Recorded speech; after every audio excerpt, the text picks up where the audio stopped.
समाज में गुरुदेव आधे लोग रामपाल जी के शिष्य जो सर पे तिलक नहीं लगाते हैं। बोले तुम्हारे गुरुजी तो जेल में हैं। रुको जरा, सब्र करो।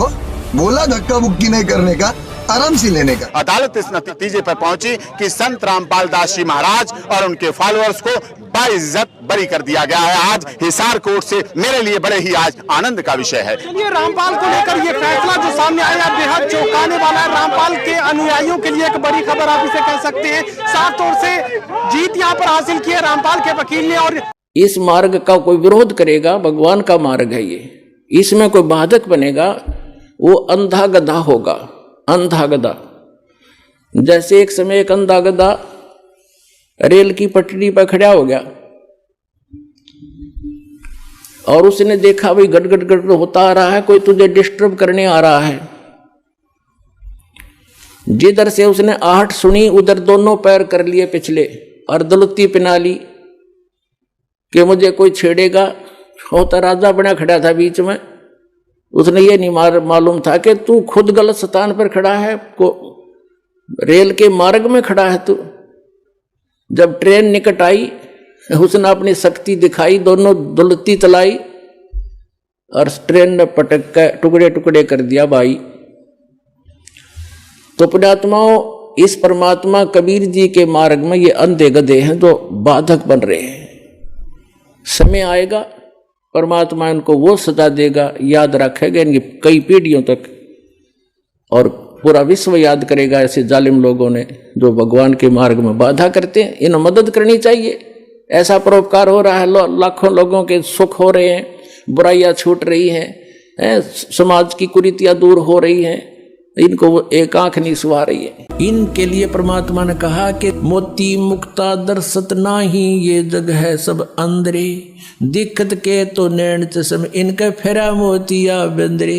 इनका मोतिया बंद हो रहा था। ये महाज्ञानी थे और इनको जनता समझे थी बड़े विद्वान है। आज से 600 वर्ष पहले परमात्मा ये तत्व ज्ञान बताया करते थे। ऐसे ही अज्ञानी लोगों ने, ऋषि महर्षि मंडलेश्वरों ने, इन नकलियों ने परमात्मा के इस ज्ञान को हम तक नहीं आने दिया। केवल ये कहकर कि कबीर जो है, ये परमेश्वर कबीर जी के बारे में कहते थे कि कबीर तो अशिक्षित है, ये क्या जाने वेदों और पुराणों और गीता के बारे में, ये झूठ बोलता है, ये कहता है ब्रह्मा विष्णु महेश नासवान है, इनके जन्म मृत्यु होती है, तो ये झूठा है जुला, इसकी बात मत सुनना।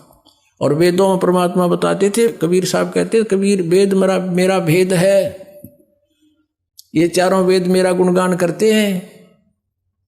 लेकिन उस समय भगवान की वाणी का हमें भरोसा हुआ नहीं, क्योंकि हम उन अज्ञानियों को मैं ऋषि मानने थे।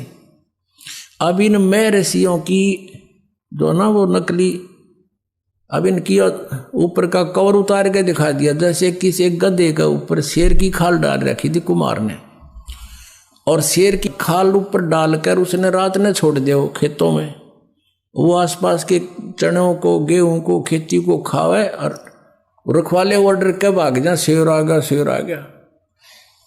एक कुमार को पता चला इस कहानी का कि इस जंगल में शेर आवे रात ने और फसल खा जाता है। तो उसको कुमार शाना था, उसने सोचा शेर खेती नहीं खाता या कोई और बात पाओगी। तो उसने सोचा कोई कुमार ने गलती गड़बड़ कर रखी है, अपना खोता बढ़िया मजबूत ताकतवर बनाने के लिए खवावा खेती ने। तो उसने गाँव वाले से कहा भाई तुम डरो ना, आ जाओ मेरे साथ, ले चलते हैं, पहचान तो करा उसकी शेर है कि। तो उसने अपने 2-4 गधे ले जाकर उस जंगल के दूसरी साइड छोड़ दिए, और फिर वो शेर आया न, दूर तो दिखा वो शेर, वो आ गया, वो लग गया खेती वो फसल खाने, रखवाले तो चढ़ गए वृक्षों पर। वो कुमार बोला तुम वृक्षों पर चढ़ जाते हैं, वो सब वृक्षों पर चढ़ गए। थोड़ी देर में वो गधे जो कुमार के थे 5-4, वो लगे अपने राग रमण बोलन, हो। उधर से वो शेर भी लग गया, हो उड़े आ दिया अंदर। तो जब पता चला, कहते हैं शेर कार गधे का बोली तो मेरा पट्या करे, ऊपर के कवर तो थोड़ा है। तो ये ऋषि थे या अविद्वान थे, इनकी ज्ञान तो पता लगा। अब शेर तो पहले से दाड़ रहा था कबीर परमेश्वर, और ये जिनको हम शेर मान रहे थे, ये तो गधे के ऊपर शेर की खाल डाल रखी थी। परमात्मा कहते हैं खरना हुआ केहरी कब हूं, सिंह की खाल उड़ाएं। शेर की खाल उड़ाने तो गधा शेर नहीं बन सकता। एक केवल ऊपर के कौर को बदल लिया, मैं ऋषि बन कर बैठ गए, संत बन गए, मंडलेश्वर तिलक ला लिए, इन तो संत नहीं बनते। संत ज्ञान से बनता है। और वो कबीर परमेश्वर थे, पूर्ण ब्रह्म है, सर्वशक्तिमान, सर्व ब्रह्मांडों के रचनहार। ये वही परमात्मा है। हम सुल्तानी नानक तारे दादू को उपदेश दिया, जात जुलाहा भेद नहीं पाया। वो काशी माए कबीर हुआ, वो धानक रूप रहा करतार। बोलो सतगुरुदेव जय हो।